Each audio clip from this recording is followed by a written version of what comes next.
Welcome to the show. I'm Jason Whitlock, and I'll tell you how LeBron James embarrassed himself after getting swept by the Warriors. And I'm Cowherd, and I'll tell you why. Just like I've said all along, LeBron's going to the Lakers, and it's going to happen soon. Speak for yourself on a Monday starts right now. Oh, you seem so pleased with yourself. Yes, I am. LeBron's coming to town. It's like Santa Claus is coming to town. All right, hello and welcome. We're joined today by NBA champion Dante Jones and Fox NBA analyst Chris Broussard.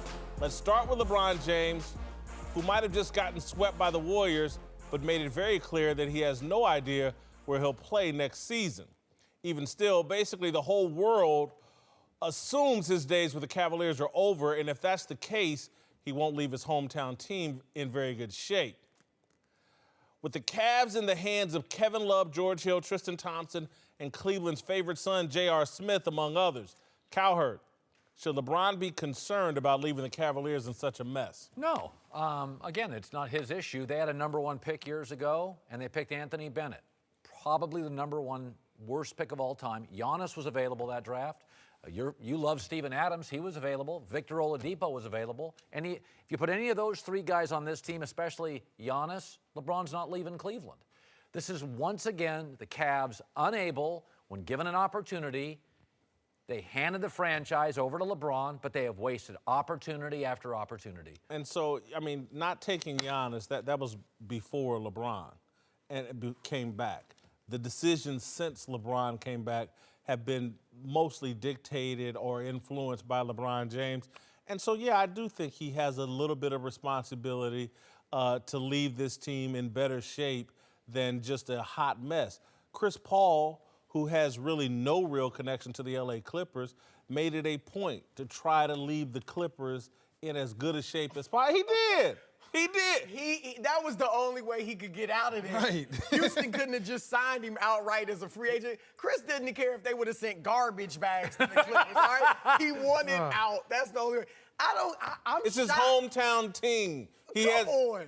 He really, you really think he has some responsibility to make sure they're in good Responsibility shape? is a strong word. Should he be concerned is the question. Yes, I think he should have a little bit of concern about his hometown team. Not at all. First of all, I don't even think he grew up as a Cavs fan because, look, the Cavs were a bad team. Front when he runner, was growing Cowboys up. fan, or, Yeah, George, Yankees Michael, fan. Cowboys Yeah. and all that. Yeah. But he spent 11 years there if he leaves. He took them to the finals, a team that never been 5 times. He won 1 championship, their first in a major sport in 52 years. When he leaves, there should be more of a feeling of gratitude in the city. Thank you. And thank you for coming back, and we understand you want to chase more championships. But no, The way you left the Kansas City Star, we were just honored to have you. Now go to greater things. It's the way they should handle it. No, I left the Kansas City Star in much better shape than when I got there.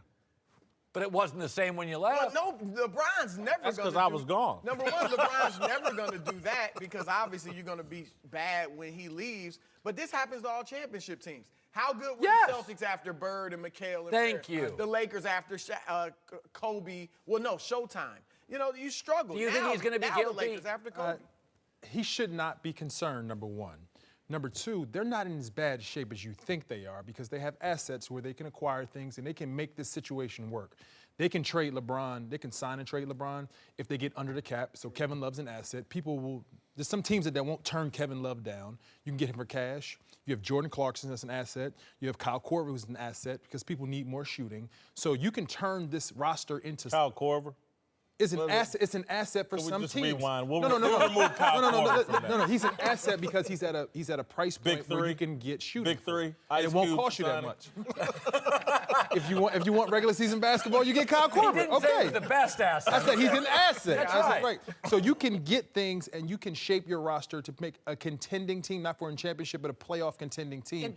And You he's think not in a next year bad they could be a situation. contender? Because if you sign and trade LeBron James for assets, let's say in my guy Collins' situation going to LA, they have assets that can trade for LeBron James and still make them a good team Yes. for the future. I and like right now. that. Well, the more So you you still trade- can make this a situation. Julius Randle, hypothetically, could be out there in a situation where you could sign and trade him and put him on that roster and make a young, competitive, athletic team with That's a that good- I think number the one likely number one sign and pick. trade would be Boston. L.A., LeBron probably would rather go there as a free agent so they don't lose some of those assets. No, but you could. But if you trade him to LA, now you still can use that roster, use that cap space, and sign 2 free agents. So now you get a big 3 instead of a big 2. But by the way, guys, this you is mean how. in L.A.? In Yeah. LA. Yeah, I think they should. This is the way in the NBA it generally works. Your Dr. J, your Magic leaves. I mean, we've seen the Lakers. Magic left. No, but when Shaq left the Lakers, even with Kobe, they went into the tank. Shaq got kicked out of the Lakers. Well, But they did go regardless, down. they went down and were irrelevant, and then they went and made a trade, engineered it for Pau Gasol when Michael left. I don't think they've ever recovered. I mean, this is the reality. Akeem's gone. The Rockets weren't good until about this year. It's okay. That's the way sports works. At Buffalo Wild Wings, we'll admit that we often go overboard with our limited time offerings. We just can't help ourselves. Take our new signature sampler. For $15, you get wings and 3 shareable options like fried pickles or cheese curds. Then there's our aptly named over-the-top nachos, a literal mountain of crispy tortilla chips loaded with your choice of pulled pork or honey barbecue grilled chicken, corn, jalapenos, and more. Then top it all off with our new platinum margarita. Go overboard with us today at Buffalo Wild Wings. Wings, beer, sports. Available for a limited time while supplies last. Please drink responsibly. All right, well, LeBron's future isn't the only thing people were talking about over the weekend, especially after he showed up to that post-game presser with a cast on his right hand. Whitlock probably just went crazy on that. But unlike his plans for next year, LeBron had plenty to say about his injury. What happened, self-inflicted, post-game after game 1, very emotional. For a lot of different reasons, understanding how important a game 1 is on the road for our ball club. What would that done for us? The way we played, the calls that was made throughout the course of that game. I had emotions on, the game was taken away from us. I had emotions of you just don't get an opportunity like this on the road versus Golden State to be able to get a game 1. And, I let the emotions get the best of me and pretty much played the last 3 games with a broken hand. So that's what it is. It's amazing. Whitlock was wearing that cast a bad look. Everything that transpired game 4 was a bad luck. That NBA All-Star game that they played in game 4, the effort that they gave in game 4, a bad luck. What did he take, 13 shots in the game? He gave up. So, and then to come into that post-game press conference with that go ahead and get ready to tease me. I like LeBron. You keep saying I that. like LeBron. But this is inexcusable to come in there with that cast and throw that excuse out there. It's embarrassing. It speaks to someone, and again, people got upset with me over Twitter because I compared him to Ted Kennedy. And I did it because Ted Kennedy's that royal family. And as soon as he got in a big jam, puts a neck brace on and starts making excuses. And it's how privileged and elite people act. Instead of taking responsibility and owning it, they go to distractions. Bobby Petrino did it, Arkansas. And again, I'm not comparing what LeBron did to those guys, but the mentality is the same when you've been pampered. No one in the media after that game asked this man a tough question about that effort that him and his team gave and whether that was a stain and why are you just now rolling out this cast. No one questioned this guy at all. It's inappropriate. When you're that powerful and that important, you should be questioned and you shouldn't be offended by it. And if he were the guy, this magnanimous person that everyone thinks he is, he wouldn't be upset if people actually questioned him. Listen, if you'd have told me before the series, all right, there's this team, and they have 4 Hall of Famers, a better coach, home court, and they get a huge, huge break in officiating in game 1. They also have the deeper, better, younger athletic roster against the one-man team. You'd have called it a sweep. You'd have said the last game's probably a 20-point game. I mean, we can talk about all the minutiae and the details, but we're watching a dynasty against arguably the worst finals roster ever. In 2 of those 4 games, a minute to go, I didn't know who was going to win. That's pretty darn good. This is a mismatch. When you lose a bowl game to Alabama by 30, did you quit or did you get rolled? No, we're going to have to go long because I want to give these guys plenty of time. Colin, the man is supposed to be in his 15th year, this great leader, respected figure. Some adversity strikes, and it's bad, and I get it. J.R. Smith, what he did was criminal. But in your 15th year, you got to handle it better than LeBron James Perhaps. did. You can't. This is Gus Frerotte slamming his head into a goalpost. This man comes in and admits, I slammed my fist into a chalkboard and ruined my team's chances. He took responsibility for what happened. Yeah. So the media is going to tear him down regardless of when. Oh, come on. Listen, the media bends over and kisses the dude's butt. When he lost, the media was going to tear him apart for everything, regardless of it. There was no way of honorably losing for the man. However, coming to the media conference with a cast on your hand, now that it's over, and now that I can show what is going on in my life and with my body, because if I did it in game one, the Warriors would attack my hand. Yeah. I can never show it with this cast because they will attack me. So now, as I'm preparing to take care of my body for the rest of the summer, now I can take care of it. Now I can put a cast on. When he was now slapping five with everybody on the way out, was his children attacking his hand then? That's you can still shake people's hands when you have a swollen hand. You know that, right? When something's wrong with your hand, you still can shake a person's hand. You can make it through a press conference without putting that cast on. But what you don't know. You're not suggesting he wasn't hurt. Oh no, I think he was hurt. Okay. I'm not killing him like you. I do agree. I think it was bad optics to come to the press conference with the cast. Like you could have waited to put that on. You know, I get why he didn't let it out earlier. Why? Because they would have been. Just because it looks bad. It looks like it opens yourself up to this type of criticism. It looks like you're making an excuse. I'm not saying he was making an excuse. It isn't an excuse because it's self-inflicted and you played through it. So there's no excuse. I just think it's a bad look to go with the cast at the conference. Two things. Number one, the way the arena is shaped, you go from locker room, press conference, out. The press conference is right near the exit. Number one. But you can go out anyway. I mean, I've been Number one. So then I have to go backwards to the locker room, get my hand wrapped up, because at the end of the day, it just is what it is. It's hurt. I can take care of my hand right now. I can wrap it, and I can go home and be with my kids. The season's over. Why do I have to think about? Why do I have to think about because every you're a way public of you guys? figure But in a public situation. But it doesn't take you out of being a human, and you still think like a human. You're a public figure to everybody else except yourself. I get what you're saying. I'm not saying like he was legitimately hurt. He is legitimately hurt. We know this. But We've seen it. It's just like not a few years ago against Dallas when he said at the press conference, now everybody can go back to their little old lives, and basically implying that people stop focusing on me and go back to your lives, which aren't that great. Crummy lives. He was actually right. That was true, and I get where you're getting criticized by people, and you're like, look, go back to your own life if it's so great and all that. He was right to say that. I understand why he said it. It was a bad look, and that's what I'm saying with this. It just wasn't necessary to go out there with the cast because it made it look like Jason says you're looking for somebody to give you an excuse. It made it look like the truth. It made it look like I'm hurt, I'm taking care of my injury, and I'm leaving, and I'm done for the year.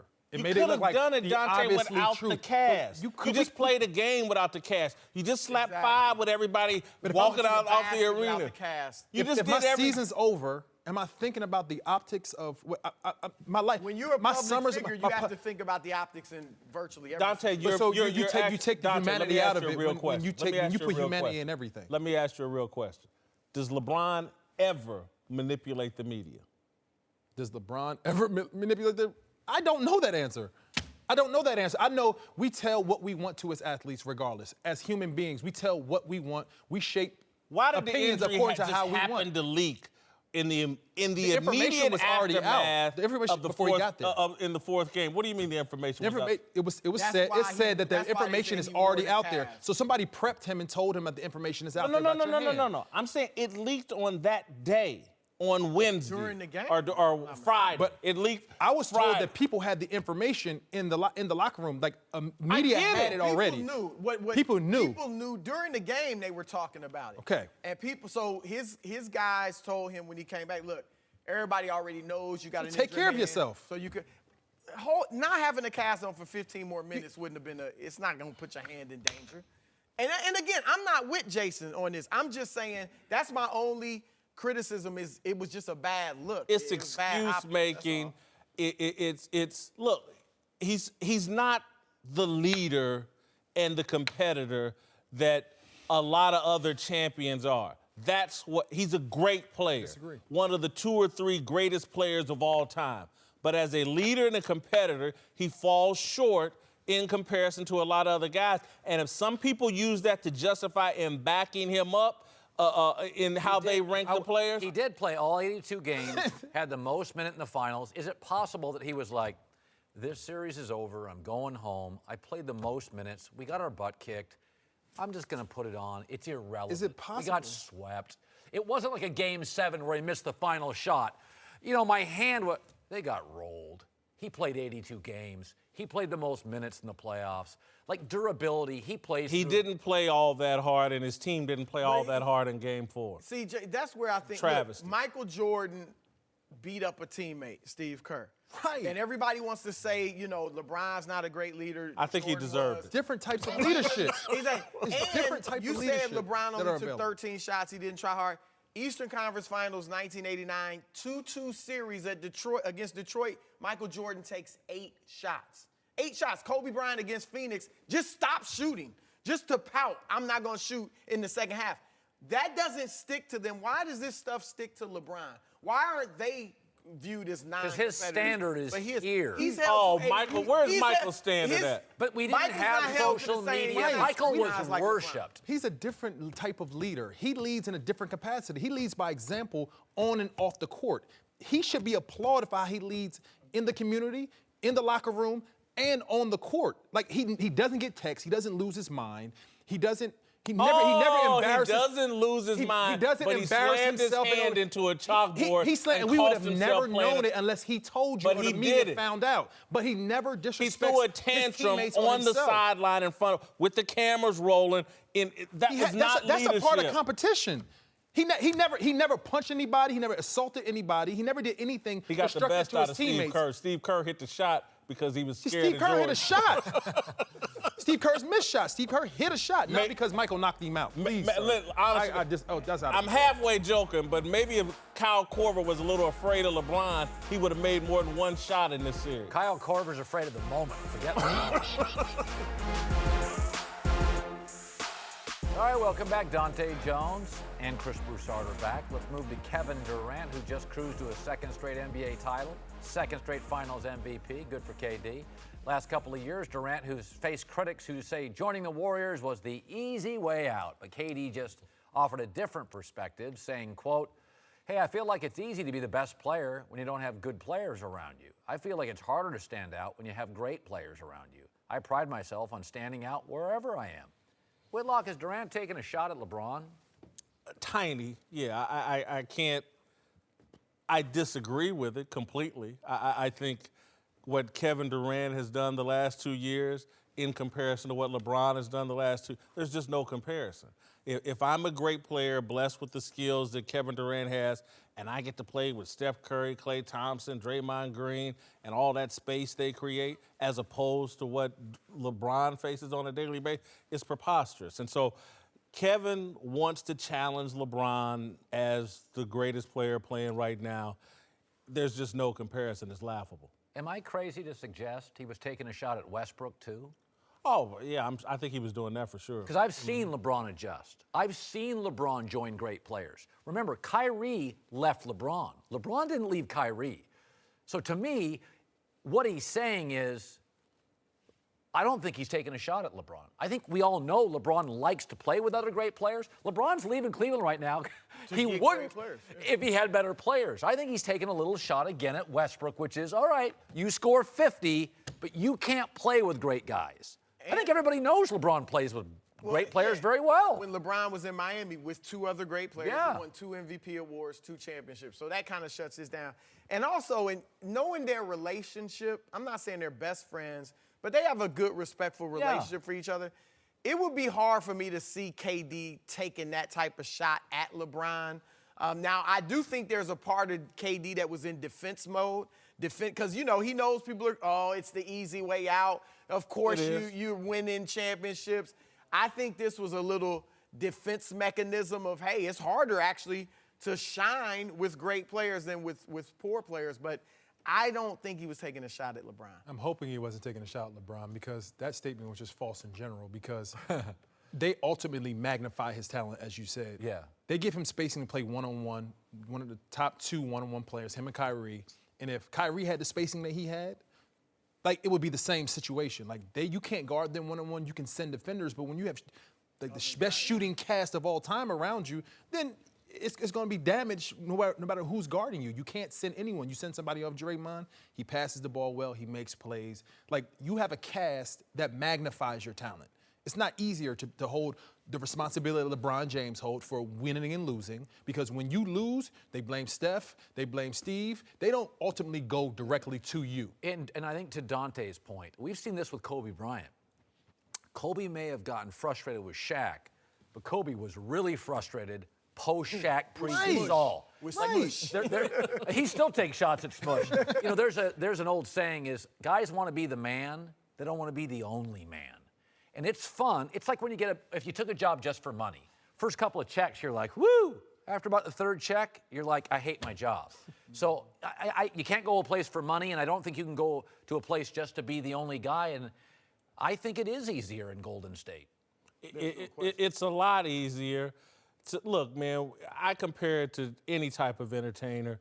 When you take the stage solo the way Michael Jackson did, right, and you have to command the audience, that's a lot harder than being in the Jackson 5. And so, and that's why LeBron, again, and I get it.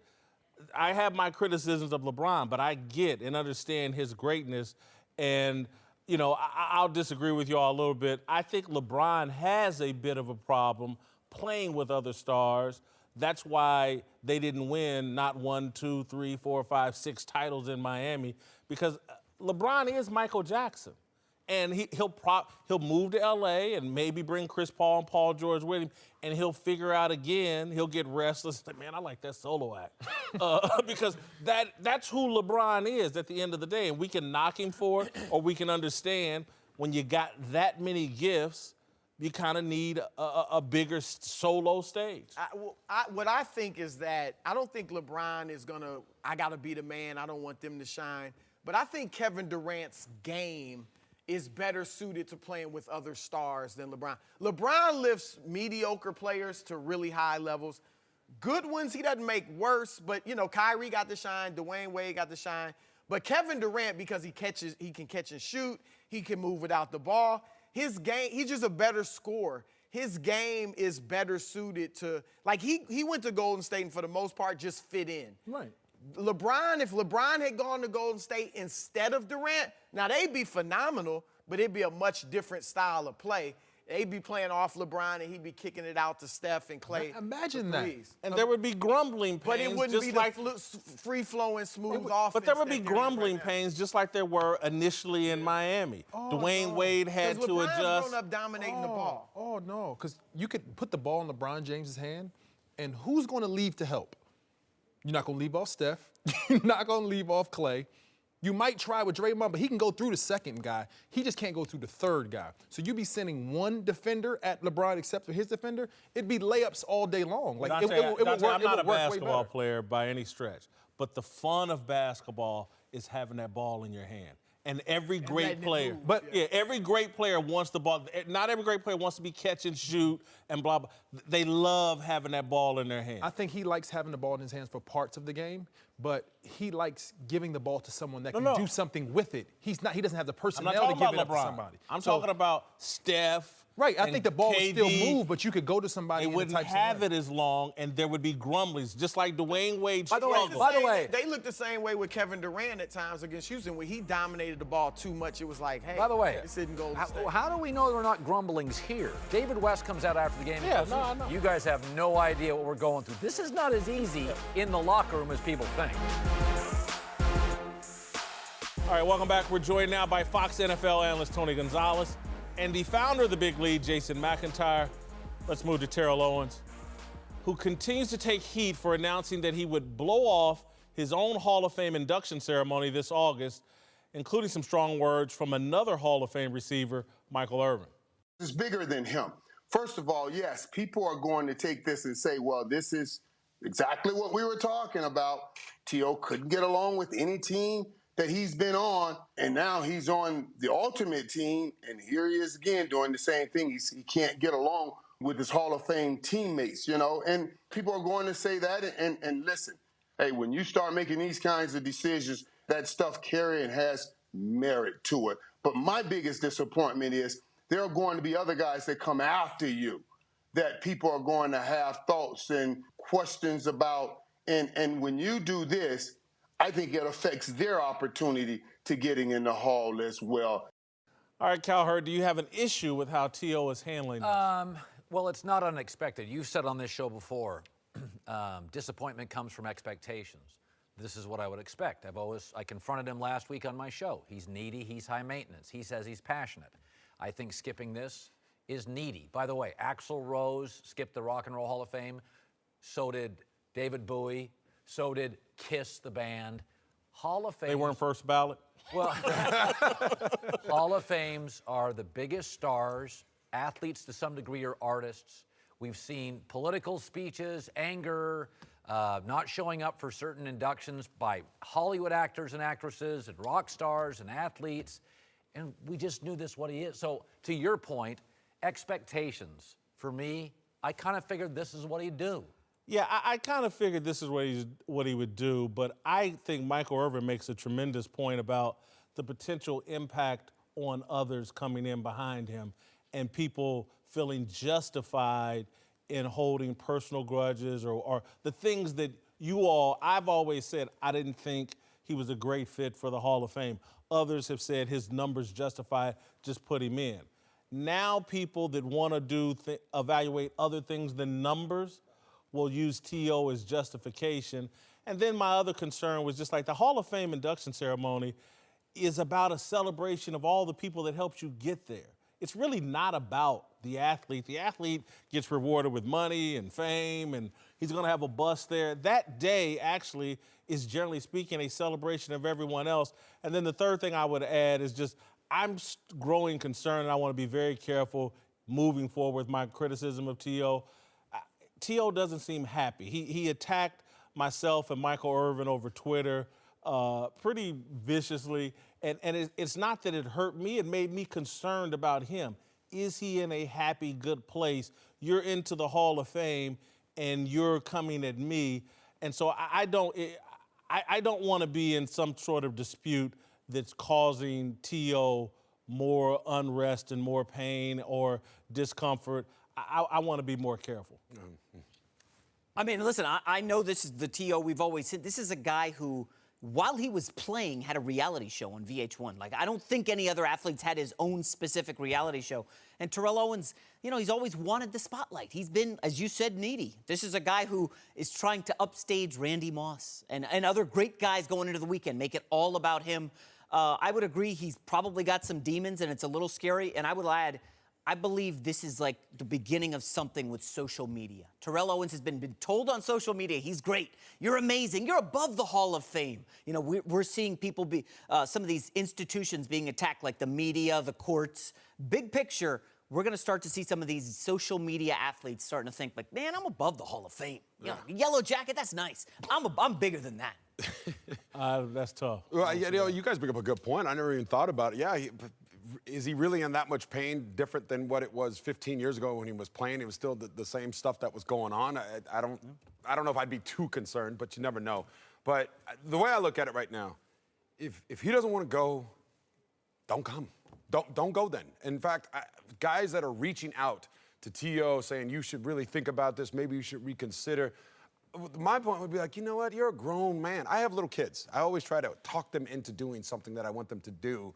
And, you know, for the betterment of them. They don't even know any better. But they're little kids. This is a grown man. Let him make this decision and then move on. And I wouldn't even, if I'm Randy Moss or Ray Lewis or whatever, I'd be like, I'm not talking about this. This is who this guy is. Let him go. He's making a choice. Respect his wishes. Yeah. Don't come and don't talk about it. Listen, because it's sports, and in sports, everybody wears a jersey for a city. We feel like we've got ownership of this stuff. Hall of Fames have had divas and rock stars and skipping and rudeness, and this is what Hall of Fames are. We can't think of another sports Hall of Famer that skipped the induction ceremony. I want to try to end this on a lighter note. This started with T.O. inviting me to have donuts and milk with him, and so I said yes. that I would. And you know, I don't know if T.O.'s going to do it, but T.O., if you're watching, I'm having donuts. Randy Moss also teased me about this. Because about T.O. has been banging on you to lose weight. To lose weight. And this will be my response to his suggestion that I lose weight. Eat a cake donut?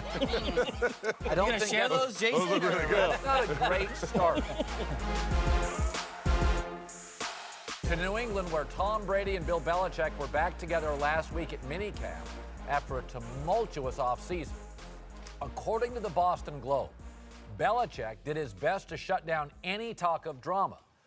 Brady might have actually made things worse. As the Globe writes, quote, he didn't want to say whether he wants a new contract. He didn't stay at the podium long enough to be asked why. He said, I plead the fifth. When asked at the Milk and Talk whether he feels appreciated by Belichick, he didn't want to discuss whether he still has the same drive or passion for football that helped him achieve his greatness. And Brady wouldn't even commit to joining his teammates at OTAs this week. According to Ian Rappaport, Brady won't be there this week after all. All right, Whitlock, whose side should the Patriot fans be on, Belichick or Brady? You got to be on Brady's side because he's in the right here. Brady needs help in trying to get Belichick to adapt to the modern NFL. He doesn't have to change. He just needs to adapt and tweak a little bit. You can't make that decision in the Super Bowl about Malcolm Butler and not explain it to your team and your players. And so I think the fans in New England should be on Brady's side in trying to pressure Bill Belichick into ending this feud because this feud is no good for this team. You know, you know what this makes me think of? Tom's got 1 year left. Mm-hmm. Tom's not going to go through this for multiple years. This feels like Tom was ticked off about the Malcolm Butler move, and Tom's saying, and Alex Guerrero, and I got about 9 months left. And Tom, if Tom had 4 years left, he's not trying to get Belichick fired because you know Belichick's good for him winning games. This is Brady making a decision now. I got 9 months, and I'm moving and hanging out with my wife and doing the TB12 clinic, and I've got my endorsements and brands. That's what all this signals. Tom's not going to be in a grudge for 4 years. It's not going to happen. Well, if that's the case, then fans should side with Bill Belichick, right? He's the long-term guy. I mean, if you want to get technical, they don't have Jimmy Garoppolo because of Tom Brady. You know, you want to be a Patriots fan for 1 year, great. Maybe they'll go back to the Super Bowl. Next 5, 10 years, they could use Belichick. They could use Garoppolo. I would side with Bill Belichick here. No, I would probably go with the fans because with Tom Brady, just because I understand. I think I talked about it last time I was on the show.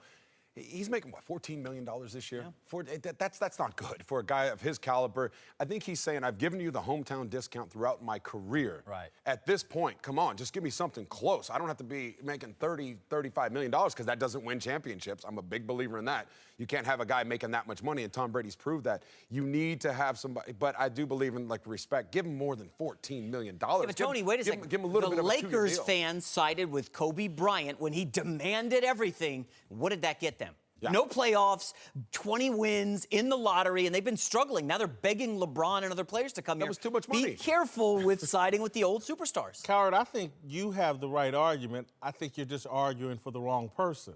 What if Bill Belichick only has 1 year left? And that's why Tom is doing this, and that's why they talked Josh McDaniels into not taking the Colts job, because next year it'll be Josh McDaniels and Tom Brady. What if this is Belichick's last year? And that's why. Do you believe he's told them? Told who? Well, I mean, told. Why else does Josh? I just don't see Belichick as a guy that has a coach in waiting and comfortable with. But the question is Tom mishandling the out? Because we're questioning how Belichick's doing what he's always done. Brady's the one that skipped OTAs. Yeah, no. My point is, you've made a better point than our question. Who's got 1 year left? Who's on their way out the door? I think it's Belichick Brady. Or Brady. You think it's Belichick? I'm saying, think about this. Maybe it's Belichick that's on his way out the door, and that's why Tom Brady's acting the way he does, and that's why they got Josh McDaniels to turn down the Colts. So Brady knows privately, what do I care? Bill's gone in a year. He and Josh McDaniels are tied. Well, and he and Bob Kraft. Yeah, and probably closer than he and Belichick. So maybe that's Bob Kraft, Josh McDaniels, everybody. So you got to put up with this guy for 1 more year. Listen, this is so off-brand for Brady. I just don't think it's going to last forever. Something's going on here. Some mechanism is driving this, probably Malcolm Butler. But am I supposed to believe Brady's going to hide for the press for 9 months? He's the biggest star in the league. He's going to have to sit down for, press conferences. Whitlock, what if the opposite is true? Bill Belichick begged McDaniels to stay because he lost Matt Patricia. He lost Tom Brady to Kraft. Belichick has no allies there. Josh McDaniels is his only ally if he wants to stick around. He lost the quarterback, and he lost the owner. Look at this reality television. Yes, I love I like it, man. that. I don't see Belichick worried about that. I think I think me or Colin's right. One guy has 1 year left, Brady or Belichick. Why can't they both be on their way out? Is it that inconceivable to think that these two would end it at the same time? I've always thought that and it makes perfect sense. It would be the greatest story. But whoever sticks 2 more years. around. I don't think it's 1 more year. I think 2 more years. Tom, give him some money, some respect. You don't have to put $30 million on it. Put $22 million on it or something, and they walk out the door together. But I just think the Alex Guerrero situation's changed it. The Malcolm Butler situation has changed it. And what you're talking about, the finances, seeing all these other quarterbacks get all this money. And not just that Tom Brady won you this, he was the MVP last year.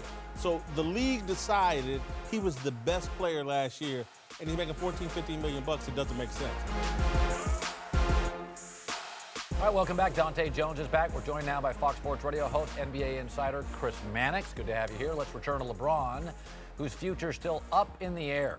Right after getting swept by the Warriors, LeBron said he had no idea what his plans were for next year. Got to believe him. Vegas has the Lakers as a slight favorite.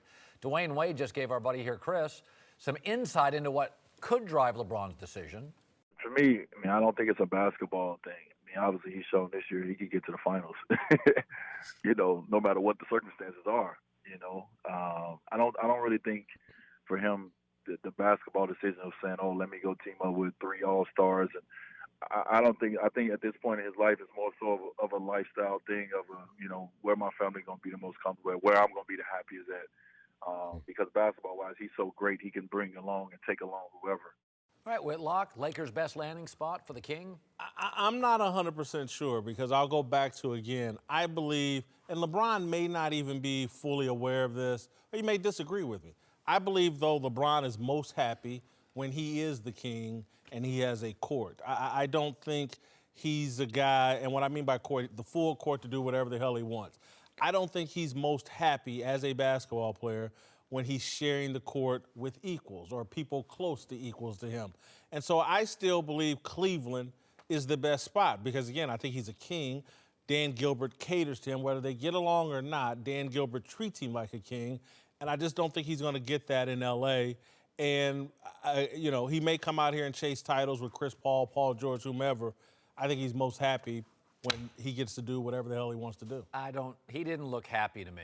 He punched a wall. That wasn't a happiness. That's J.R. Smith. I think he's frustrated as hell. And I think L.A. is a great landing spot. The only place that I wonder if the league is concerned, if he went to Houston and then on 2 teams in the league. First of all, the East loses its best player. I wrote down a note this morning. 20 of the top 25 players would be in the West. If he goes to Houston and they played Golden State, you'd have 5 to 6 of the top 15 players in the NBA in a series. I think the NBA would prefer he not go to Houston. Outside of that, he'd be really good with all of them. He'd make Boston great, Philly great, Lakers would be great. He's going to win everywhere. He just got to the finals with that. But I do think the Houston thing, if I was Adam Silver, I'd be like, I've seen this before. It's called the Warriors. I'm not sure it's good for our brand. I think the Lakers is the best spot because if you take LeBron James off these Cavs right now and they play the Lakers, who's going to win that game? The Lakers. They have more talent. They have more athleticism. They play faster. So if you put him on that team, he magnifies that talent. Do I think he likes to play with other stars and guys who have talent and who demand things out of him? Yes, because they push him to be better. In his older age, he's going to need somebody to push him to be the best player he can be at that point in time. He can't do it by himself. And if you believe Dwayne Wade, there's a 2-team race. It's Cleveland or it's LA. Those are the only 2 teams that can provide the type of stability he's looking for, the family life that he's looking for, the lifestyle choice he's looking for. But LeBron James is not going to Los Angeles unless there is another superstar in tow. He is not going to LA to play with Brandon Ingram, to play with Lonzo Ball. He needs another guy. And there's no guarantee that guy's going to be out there. I don't think it's a foregone conclusion that Paul George leaves Oklahoma City. I don't think it's a foregone conclusion that Chris Paul would go anywhere. You can't convince me that when Chris Paul opted into his contract that there wasn't some kind of, handshake, wink, wink with the Houston Rockets saying, all right, we're going to at least give you this. Like at the bare minimum, we're going to give you a 3-year max or something like that. And after that, what are we looking at?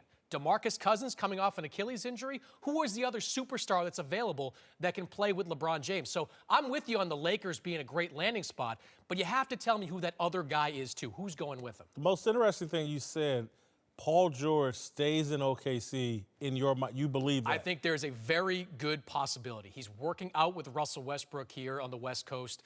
The relationship, from what I've been told, between Russell Westbrook and Paul George is very strong. And then I go back to some of the public comments that were made in the aftermath of the series. Our first year, year one, stuff like that, what he said after losing. That's not a guy checking out. That's a guy that made lip service, a lot can change, but that sounded to me like a guy that was at least partially invested in being in Oklahoma City. If Paul George ain't coming, Colin, that does change the dynamics about going to Los Angeles. Yeah, Paul's got a big house in Calabasas. Just because you're working out together, he's got to work out with somebody. You'd want to work out with the best athlete in town. That's currently Russell Westbrook. I mean, I'm not denying any of this, but I do know the way it ended for Oklahoma City. Westbrook couldn't get along with fans leaving the floor. It unraveled. He was struggling with the media.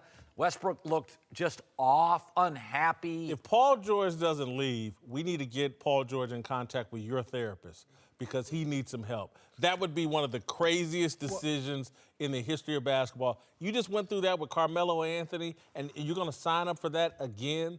And Russell Westbrook, that would be a crazy decision. If Paul doesn't leave, I think that's his second best choice, and I think it's probably contingent on the fact of where LeBron James goes. Because ultimately, guys, if you get a chance to play with Russell Westbrook or LeBron James, who you going to pick?